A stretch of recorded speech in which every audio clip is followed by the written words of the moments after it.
Muy buenos días a todos, todas. Estamos iniciando estas conferencias, este ciclo de conferencias para filosofía de la psicología, aunque no se restringe, esperamos que haya otros miembros de la comunidad que puedan estar interesados. Antes de iniciar, vamos a dar el agradecimiento a quienes nos apoyan para realizar estas actividades, a la División de Universidad Abierta, con el ingeniero Gol, que siempre está tan atento a tantas necesidades para las transmisiones, a la maestra Karina Torres, a la maestra Gabriela Villarreal, y de la facultad AUDEMAT, que nos está apoyando con las transmisiones, y también pues al Departamento de Publicaciones, que nos han hecho un bonito cartel y que por ahí espero hayan ustedes podido ver. Bueno, vamos a dar inicio con la presentación de la maestra Yolanda Bernal. Las tres somos profesoras del sistema de Universidad Abierta. También estas conferencias son parte de las actividades de nuestro seminario de Historia y Filosofía de la Psicología, en el cual nos reunimos profesores tanto del sistema presencial como del sistema de Universidad Abierta, para ponernos de acuerdo, organizar actividades, revisar materiales, en fin, hacer todo lo que es posible. No estorbas, no te preocupes. Sí, sí se ve. Y entonces, bueno, pues tenemos, digamos, esa colaboración también de profesores que estamos en el SUA y de profesores que están en el sistema presencial, específicamente en la coordinación de CCC, ¿verdad? Eso es. Bueno, dados todos los agradecimientos, ahora sí, le damos la palabra a la maestra Yolanda Bernal. Adelante, Yola. Muy buenos días, muchas gracias a los que nos acompañan presencial y a distancia. Nos da gusto realizar este tipo de pláticas porque a los alumnos generalmente les sirve para entender por qué nosotros les torturamos el cerebro con filosofía si ellos lo que quieren es ser psicólogos, ¿no? Bueno, pues entonces el trabajo se llama Las nociones filosóficas de las tradiciones en psicología y la formación profesional. Y precisamente tiene ese sentido de ver qué sustratos o qué ideas filosóficas hay atrás de nuestras distintas teorías, enfoques, tradiciones, como les llamemos, y en qué medida eso ayuda a que los estudiantes tengan una visión mucho más crítica, elementos de análisis, comprensión para lo que se les va presentando y no solamente repitan lo que los distintos autores les van presentando. El porqué de la filosofía, bueno, todo planteamiento en ciencia, la psicología entre ellos y todas, tienen elementos filosóficos a través de sus leyes, principios, modelos, esquemas, teorías, teoremas, hipótesis, paradigmas, supuestos, lo que ustedes quieran, siempre hay elementos filosóficos atrás de eso. Entonces, esto igual es aplicable a todo conocimiento que nos plantean las teorías o llamadas, nosotros nos gusta llamarles tradiciones de pensamiento en psicología. Las concepciones en psicología tienen distintos supuestos, aunque son todas parte de la psicología, no es que tengamos muchas psicologías, pero sí tenemos muchas ideas alrededor de qué es lo psicológico, de qué es el conocimiento, el comportamiento, lo subjetivo, las emociones, los pensamientos, las percepciones, las sensaciones, o sea, todo el conjunto de funciones psicológicas que nosotros desempeñamos tienen distintas miradas al interior de la psicología y algunos van privilegiando algunos elementos y otros tienen otra mirada. El conductismo, por ejemplo, nos plantea que existen leyes universales para todos los organismos, o sea, todo organismo va a someterse a los mismos principios de comportamiento, todo se puede explicar a partir de estímulo-respuesta, los comportamientos son observables, son modificables. Lo subjetivo no le parece que sea conveniente meterlo dentro del estudio de la psicología, prefiere lo objetivo, que es el comportamiento, la conducta, lo observable. El objeto de estudio, por tanto, para la psicología, pues, lo presenta como el estudio de la conducta, más recientemente, pues, tienden a llamar el estudio del comportamiento, pero es lo mismo. Como parten de la idea de que las leyes son aplicables a todos los organismos, son universales, pues entonces es perfectamente comprensible que hagan una serie de experimentos con palomas, ratas, caballos, perros o lo que se les ocurra, porque todos obedecemos a las mismas leyes de comportamiento, idea que otros no comparten, ¿no? Ya lo veremos ahorita, por ejemplo, Vygotsky dice, no, las leyes humanas son específicamente y únicamente aplicables al humano, pero estos, desde el punto de vista conductual, dicen que el comportamiento es regido por leyes universales. Bueno, otro punto de vista lo tenemos en la teoría psicogenética, donde tenemos un personaje destacado que es Piaget. Todos ustedes van a ver o ya vieron en su formación el punto de vista del enfoque psicogenético o de la teoría del desarrollo. Como Piaget era biólogo, epistemólogo, filósofo, entonces tiene un énfasis en la visión biologicista, y entonces parte de su puesto sobre el desarrollo, estructuras cognitivas que son a su vez estructurantes y que van cada una generando la base para un desarrollo cognitivo más complejo a través de la asimilación, la incorporación, la generalización, la acomodación, la equilibración, etcétera. Entonces, en general, parte de la idea de que el comportamiento es resultado del desarrollo.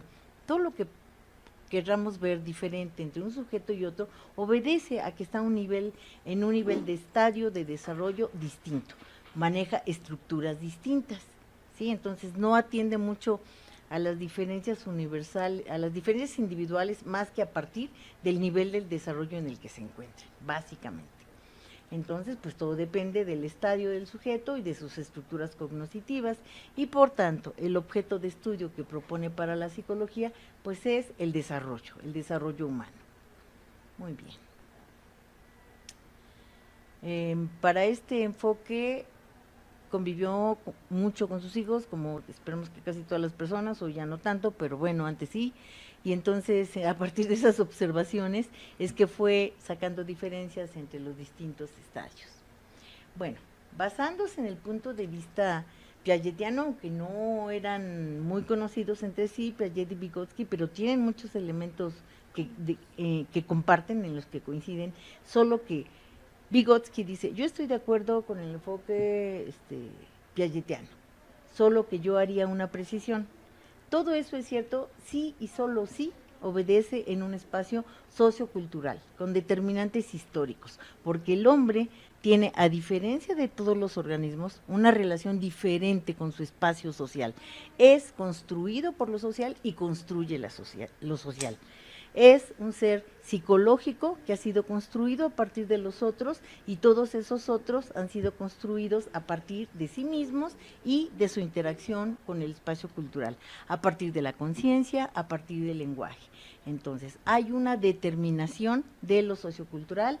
Las leyes son específicas para los seres humanos, porque esta interacción no la tiene ninguna otra especie más que el ser humano, a través de su actividad política, filosófica, social, cultural, y entonces plantea que hay una determinación de lo sociocultural.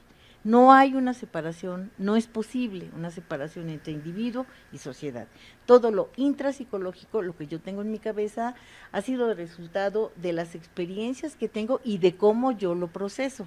Y todo lo que yo proceso ha sido resultado de lo que me viene de esas experiencias. Entonces hay un intercambio permanente, nunca me llegan las cosas tal cual, porque yo las proceso, cada quien las procesa de diferente manera a partir de sus recursos, de su, digamos, nivel de desarrollo efectivo, lo que efectivamente posee, su capacidad de percepción, pensamiento, lenguaje, análisis, comprensión, comparación, asimilación, lo que quieran. Cada quien lo tiene de manera diferente. Entonces pasa como por una traductora que interpreta de ciertas maneras y no me llega tal cual, sino que yo lo trabajo y por eso cada quien lo puede apreciar. Decían que se había roto con la filosofía, que ni la filosofía ni la neuropsicología nos iban a decir cómo hacer psicología, sino la experimentación. Y bueno, es un parteaguas. Y bueno, se privilegió la investigación experimental. La separación entre ambos temas, psicología y filosofía, se hizo inminente, dicen algunos, pues la primera se labró su propio lugar entre las ciencias sociales y las científicas. También hacía falta salir de la dependencia, y bueno, salió la facultad de la absoluta dependencia de la filosofía.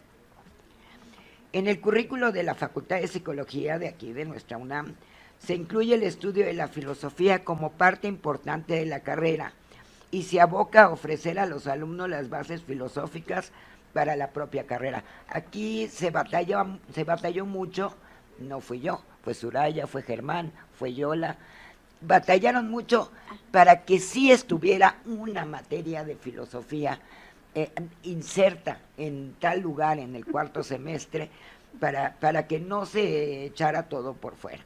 Y bueno, pues está en nuestro currículum como una materia que se hizo un poco diferente, vamos a ver.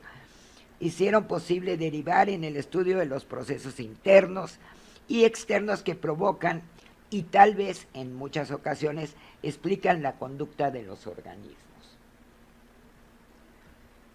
Como ven, son muy sencillas las diapositivas, pero con mucho amor. Bueno, si los fenómenos humanos se ponen bajo la lupa, es necesario saber cómo se analizan y la manera en que se llegó a poner sobre la mesa de debate. Si nuestra disciplina es capaz de estar dentro de lo que se considera científico y que a saber está inmersa absolutamente en el terreno tanto de las ciencias naturales y sociales. En otro tiempo una controversia fuerte cuando nosotros estudiamos si la psicología pertenecía a las ciencias naturales o a las sociales. Ahí está también el perrito de Pavlov, en todas. Ok. Considero necesario poner el énfasis en que la ciencia también necesita su análisis y reflexión y tiene que echar mano absolutamente de la lógica y el espíritu que la guía, por no repetir que hablamos de la filosofía que la sustenta. Es decir, se tiene que analizar también, se tiene que criticar, ¿por qué no?, ese terreno científico. Para lograr lo anterior, se parte del estudio de los diferentes paradigmas que han guiado a la psicología, ya los mencionaba Yola, a través del tiempo y que siguen imperando en un mismo momento en el tiempo, aunque no siempre están juntos. Aunque no llega un paradigma y vota al otro, porque siguen dos, siguen tres, pues imperan todos, no están pegaditos, pero imperan todos y lo vemos en nuestra facultad de psicología. Ok. Si bien la psicología comienza con la idea de que el alma guía todos nuestros actos, también evoluciona indagando qué le pasa al cuerpo y si es necesario transformar la idea del alma por la de mente. Y además, se trata de explicar en qué momento y bajo qué términos se acepta este cambio, o sea, cambiar el término ánima por el de mente, ahí está el ánima, pero a lo mejor es mente. ¿Cuándo? ¿Cómo sucedió? Esto nos lo platicaron en la materia de historia, pero aquí se retoma cómo suceden estos cambios, cómo se consolida el hablar más de mente que de alma, por qué se critica también su inexistencia y se critica también su utilidad, tanto del alma como de la mente, y también cuando es atropellada por lo dicho, por el otro estado de debates y estudios propuesto por el positivismo que llega como una máquina, el cual también se transforma, también adquiere estas partes filosóficas para irse transformando. Ya lo han de haber visto en clase con Popper, en fin, con los diferentes momentos de este cientificismo tan positivista que o soy yo o no es nadie. Los autores nos indican que las diferentes disciplinas circulan entre varios paradigmas a la vez, y la nuestra hace lo propio sin abatir una postura, un paradigma, para que entre otra. Recurrimos a textos como los escritos por Hempel, que yo creo que ya lo habrán visto a estas alturas del semestre, el cual reflexiona sobre lo que es hacer investigación desde el método científico, que fue el método acuñado de otras disciplinas para la psicología. ¿Cómo se llega a poder decir que ante cualquier fenómeno o discrepancia entre sujetos o grupos se pueden recopilar datos para convertirlos en hipótesis y llevar a cabo una reflexión para dilucidar las causas de tales eventos? Es decir, nos sumerge en el método de la inducción para que no nos frenemos por tener casos aislados que aún no llegan al terreno de la deducción y por no tener evidencias previas a teorías que lo sustenten o los guían. Aquí lo que quiero decir es que nos mete en ese terreno de la inducción y la analiza. El artículo que se ve de Hempel y bueno, todos estos críticos de la ciencia. Convenientemente, los textos elegidos de autores de diversos campos de las ciencias sociales nos muestran ejemplos de actos reflexivos de los observadores del mundo y sus discrepancias, esperando encontrar normalidades en los eventos y poder transformar conductas y eventos a placer, explicando los cómo y los porqués que imperan en ellos. La filosofía, aquí cambiando un poquito, la filosofía, según su etimología, es el amor a la sabiduría. Viene del griego philos, amor, y sofía, sabiduría. Y su significado resulta claro para una disciplina como la nuestra, en donde los actos de sabiduría deben en su mayoría ser tan amados que resulten justificados y a menudo probados. O sea, usamos todo lo que significa la filosofía, pero para traducir nuestra disciplina. Espero ser lo bastante clara, no lo sé. Este amor por saber más acerca de cómo se comportan los organismos y se mueven los individuos en el mundo nos debe llevar a la reflexión de cómo podemos colaborar explicando las causas o al menos los hechos pertinentes que hagan que algo suceda. Se deberían contemplar todas las áreas del individuo, pues aunque ya no hablamos de ánima, sí percibimos que existen hechos indirectos, provocando la existencia de hipótesis indirectas y aceptando la presencia de conductas encubiertas, de las que ya nos hablaba la maestra Yolanda.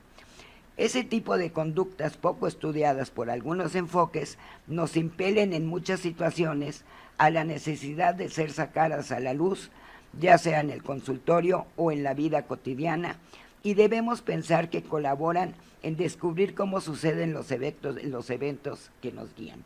Y esto hablo del mundo en general. La filosofía aporta herramientas de pensamiento crítico que ayudan a cuestionar la tradición y la autoridad, y que de la misma manera nos llevan a analizar en nuestra materia los postulados de las diferentes posturas y paradigmas que nos guían. Podemos llamarlos enfoques porque echan mano de diferentes premisas para conocer los hechos. Tradiciones es ahora el término adecuado, pero se sigue usando un poco el enfoque. Podemos reflexionar sobre el psicoanálisis de consultorio, el conductismo, y esto me refiero en la clase, podemos reflexionar sobre eso, el conductismo, los estudios experimentales del cognoscitivismo, etcétera, teniendo en cuenta si los autores los consideran válidos o no dentro de sus diferentes posturas.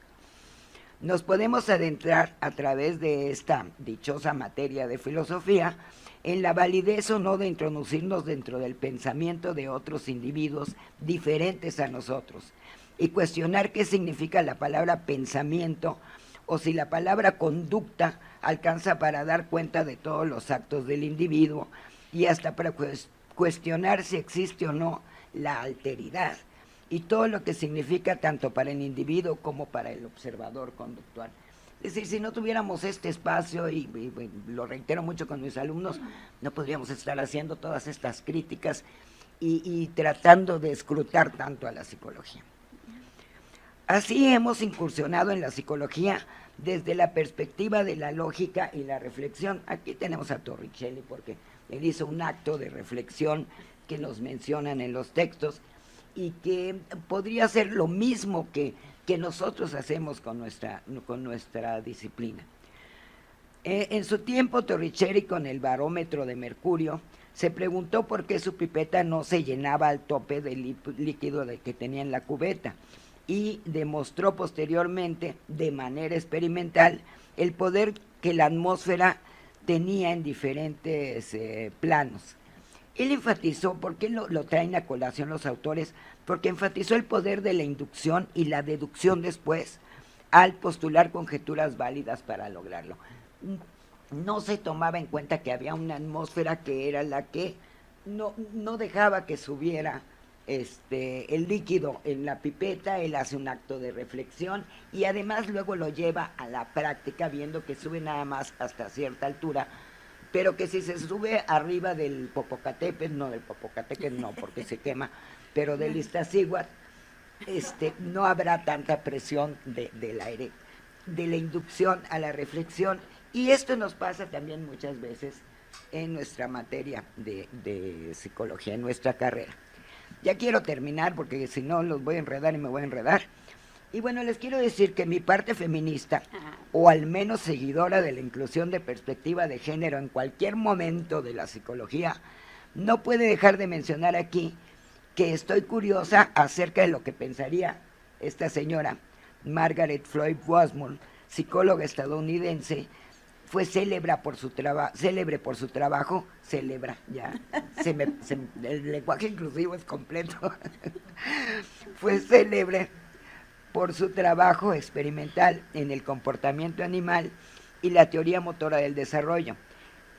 Ella fue la primera mujer en recibir un doctorado en psicología. Y mi curiosidad es de que pues podría estar segura que desde su campo reflexionó mucho en su papel, tanto en el comportamiento motor, que fue su tema, como en el papel psicológico como psicóloga dentro de ese mundo que le tocó vivir. Bueno, lo quise meter porque me gusta meter perspectiva de género, pero debe haber reflexionado también mucho acerca de la psicología en ese mundo de su tiempo, y ella pues siendo la primera doctorada.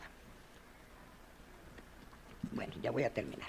Me atrevo a decir que lo que sigue es continuar, porque así se llamaba la conferencia que sigue, lo que sigue es continuar colaborando con nuestros alumnos en la tarea de pensar en la psicología, escrutarla y diseccionarla hasta sus raíces, y que ellos mismos, los alumnos, estoy seguro también se lo preguntan, pues en clase se muestran absolutamente pensantes si se les ofrece la oportunidad de hacerlo. Si uno pregunta, ellos tienen su punto de vista y les interesa escrutar todo esto.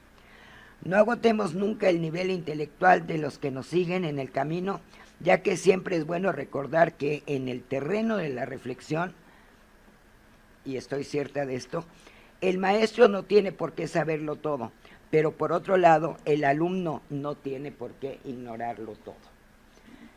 Gracias, y espero que sigan reflexionando. Muchas gracias a la maestra Nuri. Bueno, yo sí voy a pedir la siguiente, por favor. Le voy a pedir a Jorge si me hace el favor de cargar la presentación, ponerla. Sí, porque si no vamos a hacer una movedera y yo ya estoy aquí muy acomodada.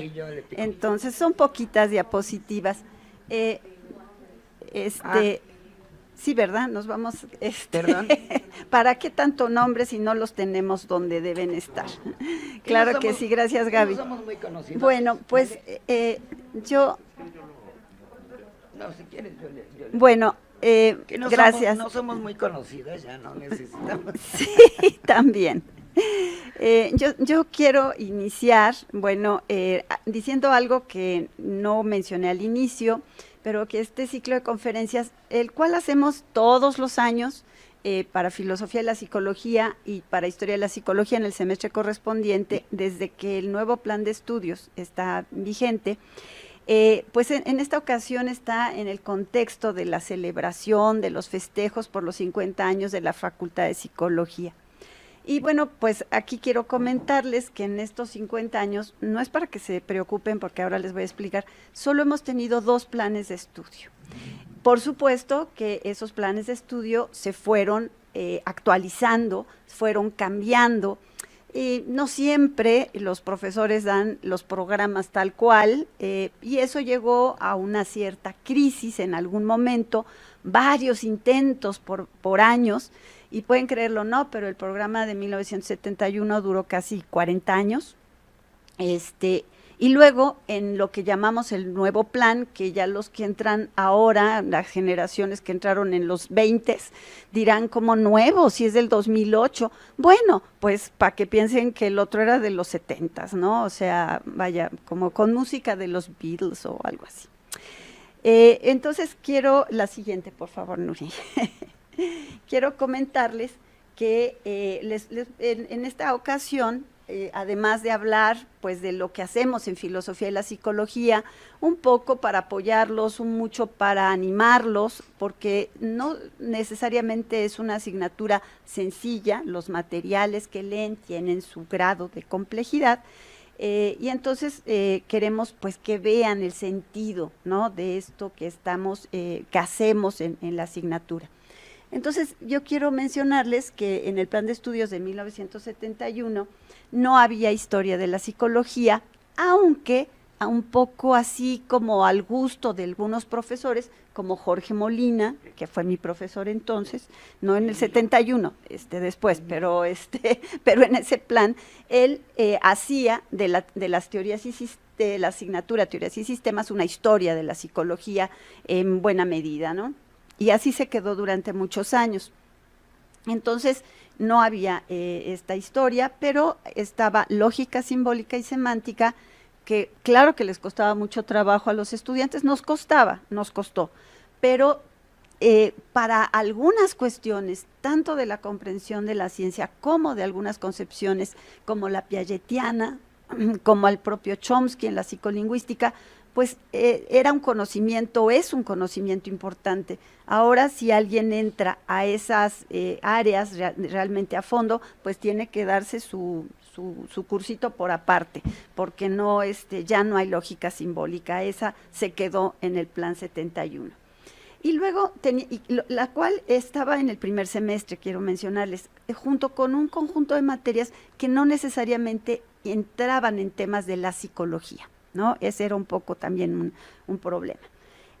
La filosofía de la ciencia era la asignatura, estaba en segundo semestre, y ahora vamos a comentar un poquito acerca de cómo se estructuraba.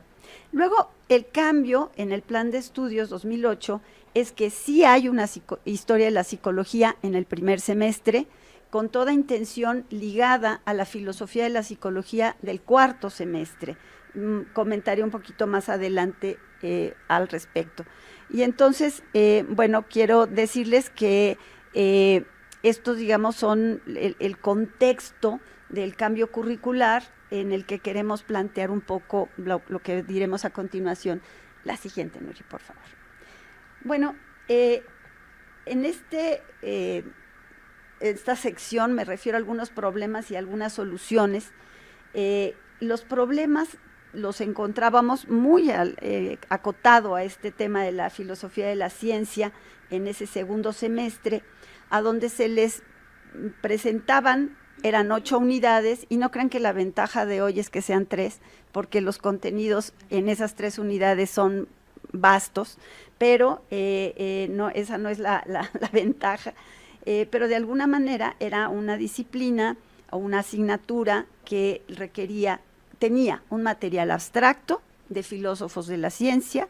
A veces no conocíamos el contexto o de qué estaban hablando estos filósofos de la ciencia, que en realidad estaban haciendo controversias entre ellos, estaban discutiendo entre ellos, y eso lo veníamos a descubrir mucho después.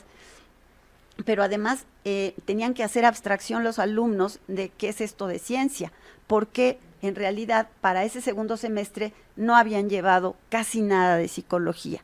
Habían llevado algo que se llamaba introducción a la psicología, pero pues con una pintadita de los procesos básicos. Habían llevado bases biológicas, pero hablando también de procesos.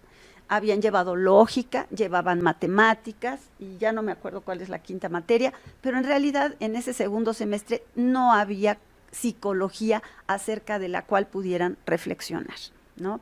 La siguiente, por favor.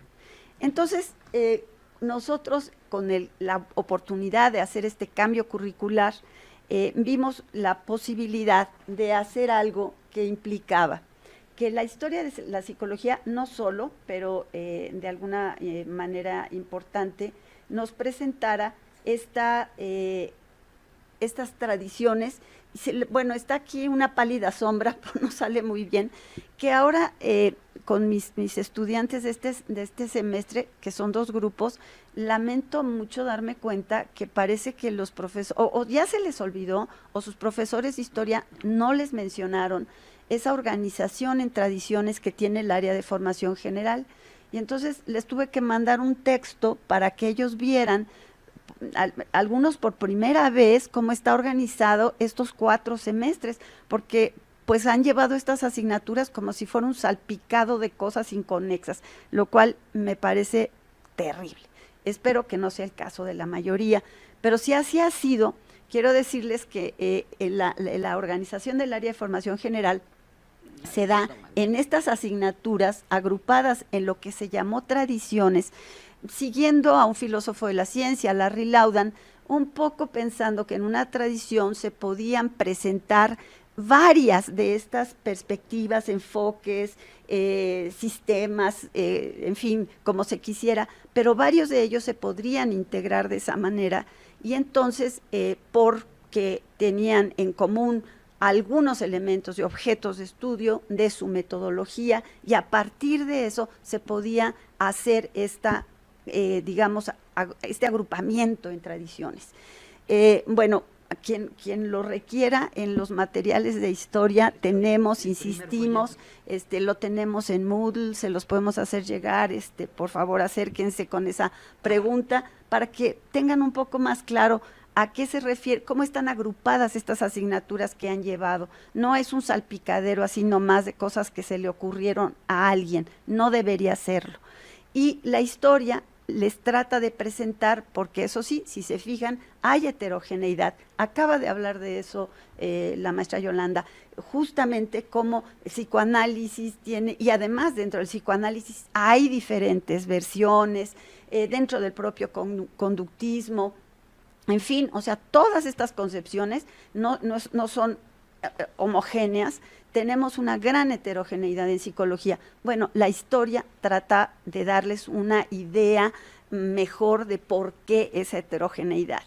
Y luego, a partir de que ustedes ya han estudiado esta cantidad de asignaturas, llegan al menos al 4º semestre, aunque todavía están con algunas asignaturas de esas tradiciones, pero ya llegan con un material psicológico en mente, que han visto que es diverso, que es heterogéneo, que unos les habrán dicho estas cosas que han mencionado las profesoras respecto a que esta es la buena, esta es la que está bien fundada, estas no sirven, en fin. Bueno, pues para que ahora ustedes con eso, con ese material, sí puedan pensar acerca de su disciplina. ¿Pensar en qué sentidos? Bueno, vamos un poquito hacia allá. Entonces, decimos, llegan al 4º semestre y esa conexión esperamos que puedan hacerla. Entonces, la siguiente, por favor, señora. En el 4º semestre, ustedes van a encontrar una asignatura que ya no es filosofía de la ciencia, es filosofía de la psicología, en donde tratamos con este vínculo con la historia. Les recordamos, y luego para darnos cuenta que cuando llevaron historia, pues quién sabe, fue otra historia, no la que esperábamos, no la del programa, donde las tradiciones tienen un papel importante y donde se veía pues esta discusión, digamos, a partir de Wundt y cómo se dan distintas concepciones, Wundt de 1879 que nos mencionaba Nuri, y cómo se van a dar estas diferentes respuestas, ¿no? Que van hacia lo psicobiológico, lo conductual, lo cognoscitivo, lo social y lo que sería lo psicodinámico. Bueno, en esta asignatura, justamente porque van a tener esta visión de heterogeneidad, vamos a trabajar con controversias. No en la primera unidad tan claramente, pero desde la primera unidad. Al menos las controversias que hay en la filosofía de la ciencia, ya a eso me referiré en un momento. Pero entonces en esta asignatura hay 3 unidades, psicología y ciencia, algo que se denominó paradigmas psicológicos, y su fundamentación desde la filosofía y la epistemología de la ciencia por uno de los textos que se utilizan, pero que en realidad es un poco paradójico porque nosotros en el plan de estudios no vamos bajo paradigmas, sino bajo tradiciones. Bueno, entonces es parte también de lo que les tratamos de explicar, ¿no? Oigan, fíjense que esta es una noción de Kuhn, que es muy socorrida, muy difundida, pero nosotros aquí vamos por tradiciones, no por paradigmas. En realidad la psicología parece ser un tanto antiparadigmática, bueno, hasta ahora, ¿no?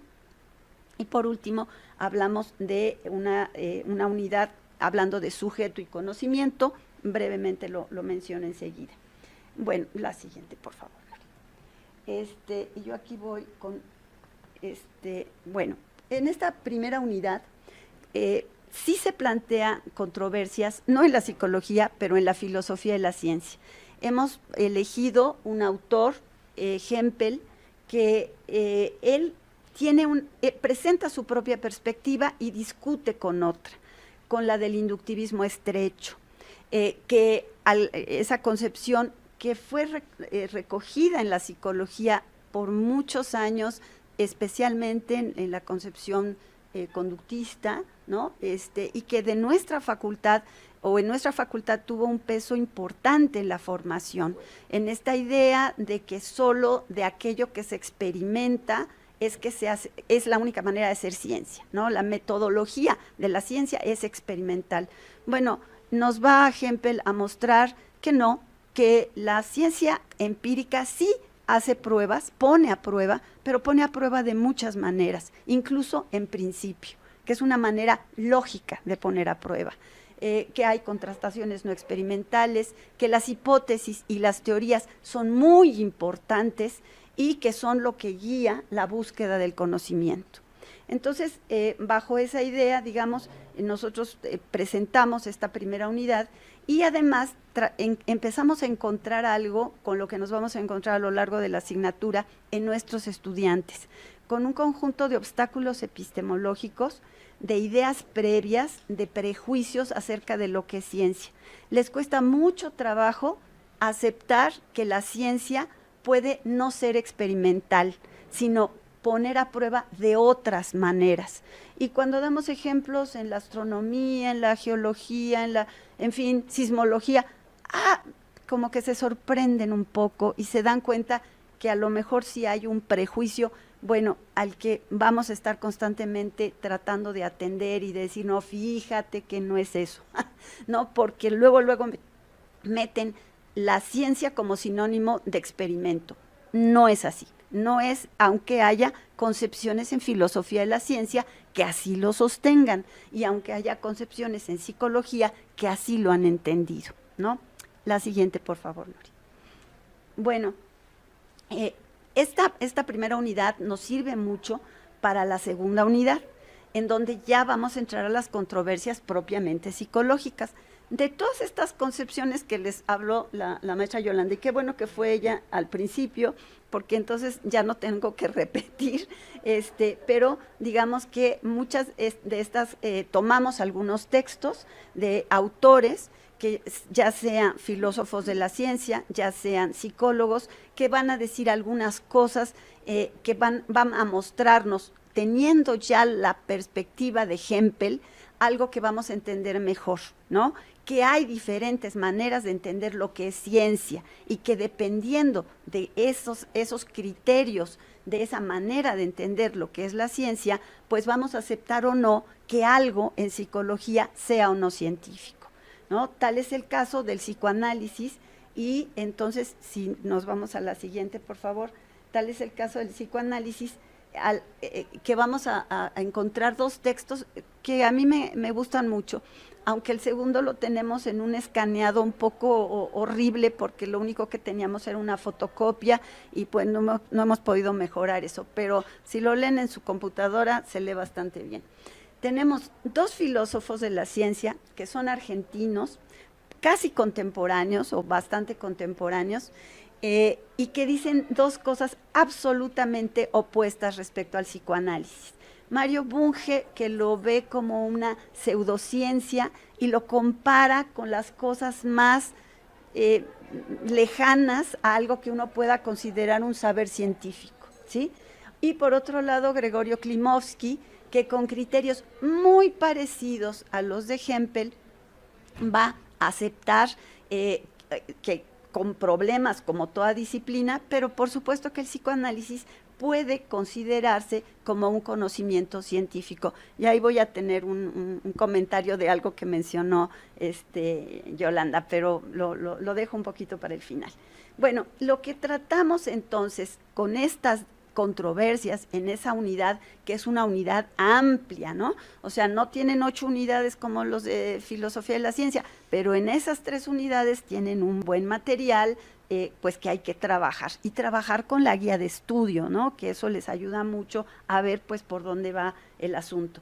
Entonces, lo que tratamos es que con los criterios distintos de lo que la filosofía de la ciencia ha durante pues ya más de un siglo ido elaborando, algunos de ellos vistos, digamos, en controversia, ustedes, los estudiantes, puedan irse formando criterios propios. No queremos decirles, esta es la buena, esta es una porquería, ni lo leas. No, no queremos que empiecen, como decía Yola, hoy soy conductista, mañana soy cognitivista, ahora, no, o sea, sino que tengan la posibilidad de pensar en ese campo de conocimiento donde ustedes probablemente van a empezar o les interesa desarrollarse profesionalmente, bajo qué criterios pueden admitir una concepción, una teoría, una propuesta como científica y bajo cuáles criterios no.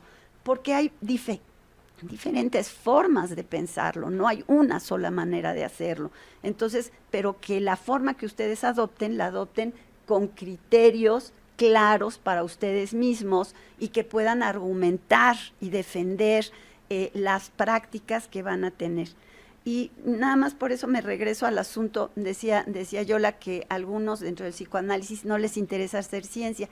Yo creo que esa es una respuesta que dan algunos cuando su idea de ciencia es la del experimento, la de la inducción estrecha, porque yo no pienso que alguien que va a trabajar con pacientes, con otros sujetos, a intervenir de alguna manera en ese conocimiento que están buscando de sí mismos, no quiera tener el conocimiento mejor fundado y que se ha puesto a prueba con todos los pacientes durante 120 y tantos años que lleva el psicoanálisis, ¿no?